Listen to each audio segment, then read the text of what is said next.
Hello, everyone, and welcome to English Pod. My name is Marco. My name is Catherine, and today we have a very technical, very advanced lesson for you.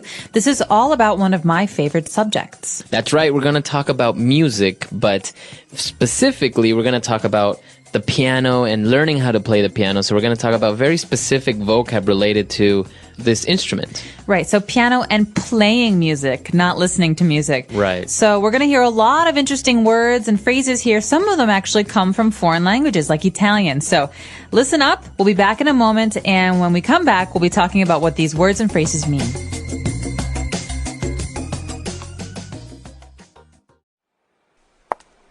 Hi, Cody. How did practicing go this week? Well, I had several tests and an oral presentation this week, so I didn't get a chance to memorize the second page, but I think I mastered the tricky section. Great. Warm up with some scales and arpeggios first. Good. This week, work on keeping the rhythm steady when you play the last part with the 16th notes. Now, let's take a look at this tricky section. Charlene, before I start, I was wondering if it was okay if I put a small crescendo in here and then a decrescendo back to pianissimo again over here. It might work. I'll have to hear it. Show me what you've done.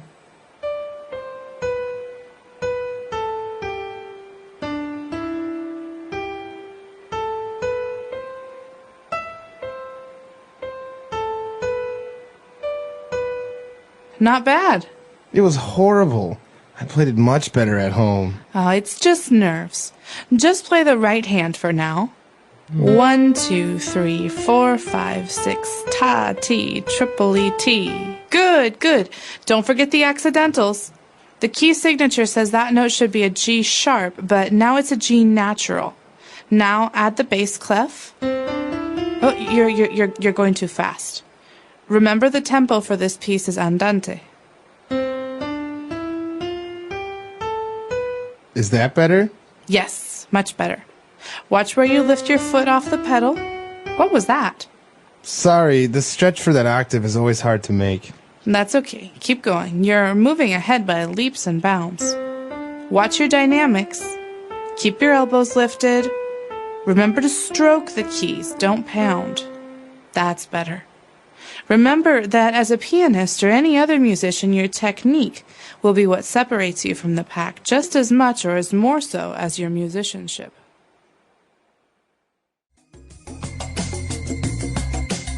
All right, we're back. So you probably noticed that there are a lot of ways to describe certain aspects of playing the piano. They talked about scales and all that stuff. So why don't we take a deeper look at this vocab in Language Takeaway Part 1. Language takeaway.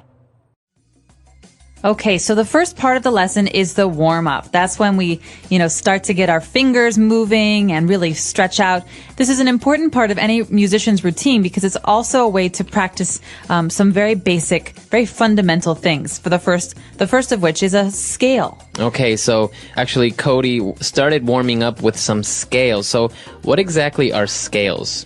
Well, basically, there are different musical notes. Some people know them as do, re, mi, fa, sol, la, ti, do. Some people call them C, D, E, F, G, A, B, C.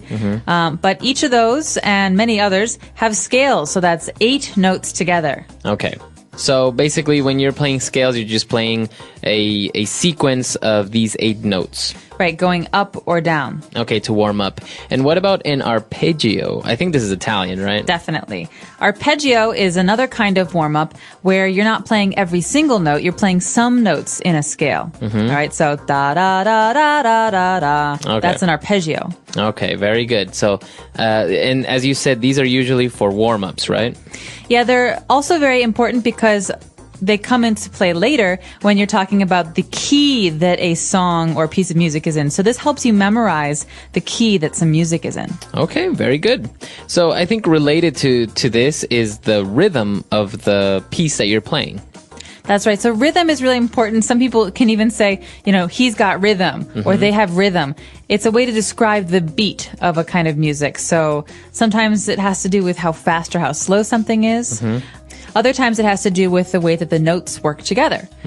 For example, a steady beat would be 1, 2, 3, 4. 1, 2, 3, 4. This is a complicated beat. It goes ta, ti, tripoli, ta, ti, tripoli. So this is a very difficult kind of rhythm. Okay, so the rhythm is just it gives you the how fast, how slow it is, and I guess if you can take a look at notes and you can play it in many different rhythms, but not necessarily they're going to sound correct.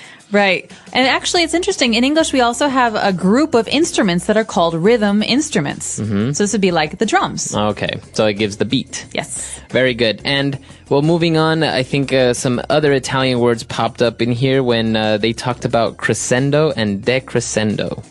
Right. So crescendo is when something becomes louder. So I can make a crescendo, right? But a decrescendo, de in Italian, just like in English, means it's the opposite. So it means it's getting really softer. Okay. And what about pianissimo? Pianissimo is basically an indication. It also comes from Italian. It's an indication that a player, a musician, should play something very, very, very quietly. Okay. It's almost like a whisper. Okay, so all these three words have to do with the volume of, or how loud or not so loud you play the instrument. That's right. Okay, very good. And well, moving on now, we talk about accidentals. Okay, this is important. Remember earlier we were talking about scales. Well, for example, the G scale has one sharp. So that's an F sharp. So if I'm playing it on the piano, there are 7 white keys and 1 black key. Okay, so actually here they mention G sharp and then something like G natural. All this, just like for everyone that's out there, is complete Chinese to me. I have no idea what this is all about. So you have the accidentals and G sharp, and you're describing something about sharpness with accidentals. That's right. So basically, if you look at a piano, you have white keys. Right. Those are naturals. They don't have a sharp or a flat. Okay. The sharps and flats are actually played on the black keys. Usually it's a half step from a normal note. So G, it's a half step. Okay. We're talking about different keys. So if something is in the key of G, and all of you music people know what this is, key of G, there's one accidental. What's the accidental? It's always F sharp. And so an accidental means a sharp or a flat in that key. Okay, and when we talk about sharps on the piano, they're basically the black keys. Yes, well, sharps and flats can both be black keys. Okay, very good. And, well, apart from accidentals and G sharp, G natural, the teacher also talked about a bass clef. Okay, this is important for people who play lower instruments like the bass, the upright bass, dum, dum, dum, dum, that big one, or people who play the piano, obviously. This represents a way of writing the lower notes. Okay. Okay, so you see the lines, those 5 lines on paper, and people write the notes. Well, sometimes they're for higher instruments, the flute or the trumpet, but sometimes when they're for lower instruments, like the left hand of a piano or for the upright bass, you have to write it in a special register, a special part of the sound kind of continuum, and that's the treble. That's the bass clef. Okay. So basically, if anyone has ever seen piano notes, it tells you what to play with your left hand and your right hand. So I imagine the bass clef will be everything that's on your left hand, because that sounds like deeper, graver, right? Yeah, it's lower. So it's lower on the scale instead of like up high, up here, where it's on the treble clef. All right. So the opposite would be the treble clef. That's right. The treble clef is up higher. It's most other instruments like the trumpet. The bass clef is for lower instruments, and it just means that the way that you read the music on the page is a little bit different. Okay, very good. And, well, we also got into things like tempo, and the piece, it was described as andante. Andante. This is a very Italian word. Okay, so andante means that something is played slowly. Okay. So, apart from andante, so it's a style or a tempo. I guess tempo is the speed of which is played, right? That's right. But you're right to say that it's also a style, because in many symphonies, for example, there's a movement, a part of the symphony that's called the andante. And that's when everything starts to get slow and serious or pretty. And I've heard, I don't know, in piano, I've heard of something called staccato. And I think this is also related to tempo, right? Staccato is the way that you play something. So instead of having these long, pretty notes, you're playing them like this. No, they're very, very sharp. Right, like a machine gun. Okay, so, but it's not related to the tempo. It's kind of more just like the way that you press the keys. Exactly. It's a style for playing. Okay. All right, well, the teacher also told the student to be careful where they lift the foot off the pedal. And the student said, I'm just so sorry. The stretch for that octave is always hard to make.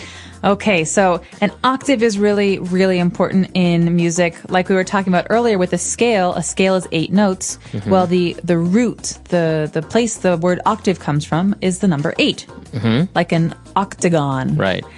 So octave means 8 notes together, or like low C, high C, that's an octave. Okay. So think about the piano. When you're putting your fingers on the keys, covering 8 keys means you have to stretch your thumb and your pinky out really, really far. And so he's saying, sorry, it's hard for me to do this because the octave, that stretch is really hard for my hand. Right, okay. So this is different from an eighth, right? Well, it depends. Are you talking about eighth note? I don't know, because it just came into mind. Because an octave is 8 and an eighth note, is it different, I imagine? Yeah, well, you heard in the dialogue 16th note, 8th note. That's actually talking about the length of a note, how long you hold it. Okay. So basically you're saying it's the way you measure the music. It can have 4 count or 3 count, but you divide that into pieces. It's like a pie in math where you divide it into pieces.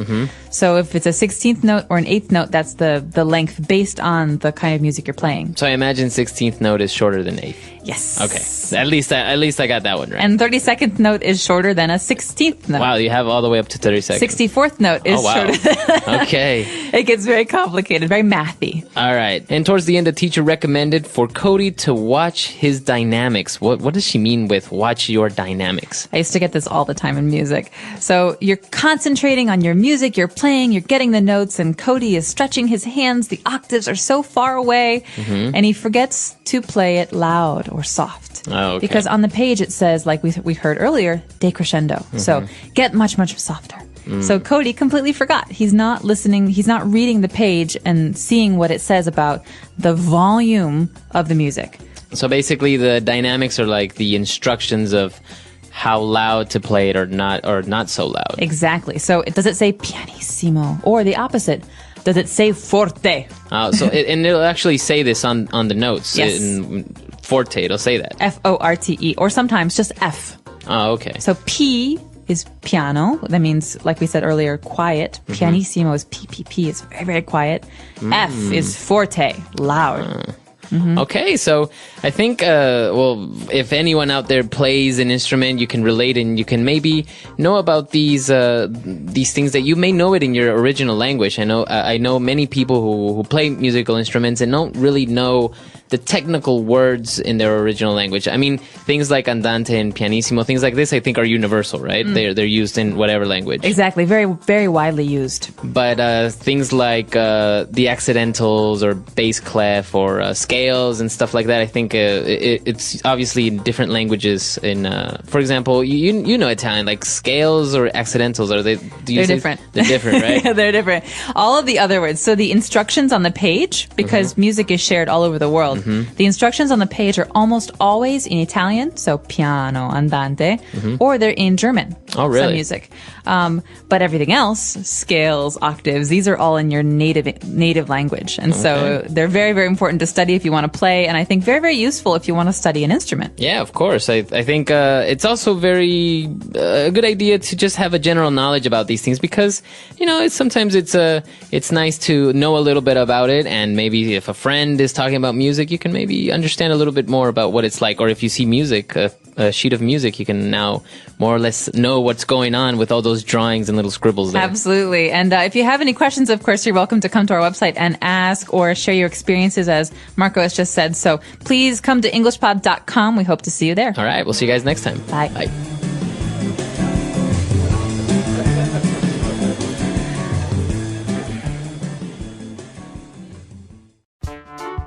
The English Pod Audio Review.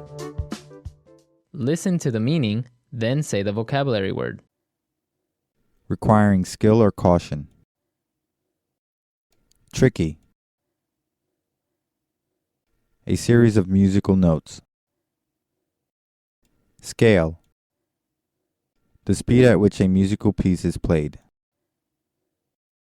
Tempo. Very quickly.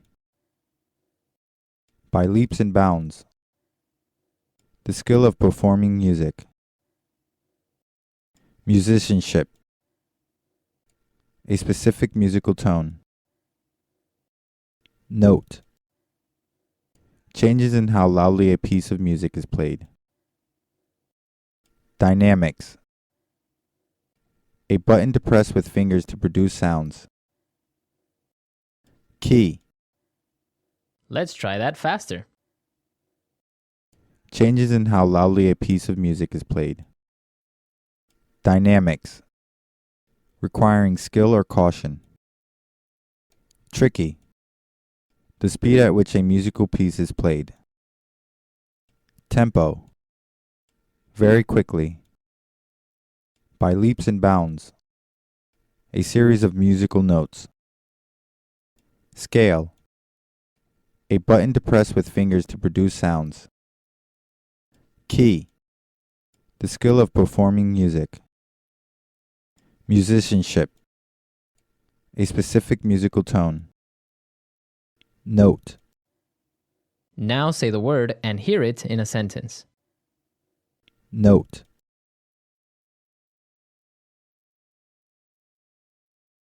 The crowd cheered wildly when she hit the high note at the end of the song. Note.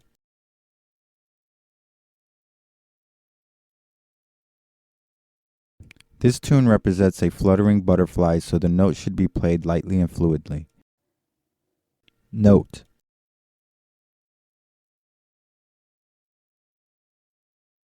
The two 16th note were followed by a quarter note and an eighth note. Tempo.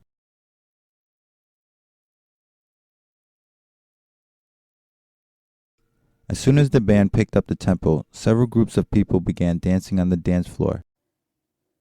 Tempo.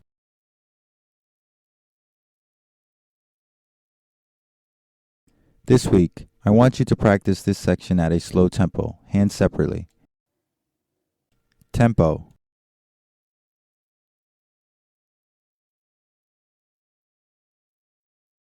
There are no markings indicating the tempo in this piece, but I think it sounds best when played andante. By leaps and bounds.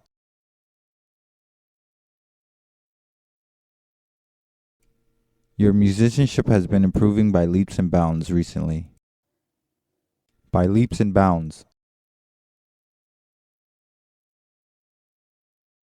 The value of his investments kept increasing by leaps and bounds. By leaps and bounds.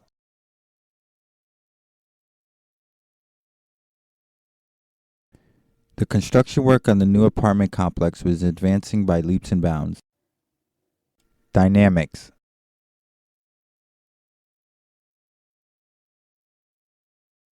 The dynamics in this piece are few, but there are many changes in time signature. Dynamics.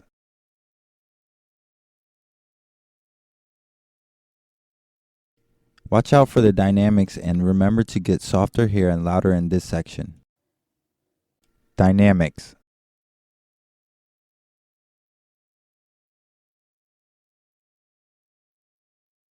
Sometimes when I play a piece of music, I ignore the marked dynamics and play it the way I feel it should be played instead. Key. The piano has black keys and white keys. Key. He stroked the keys beautifully as he played. Key.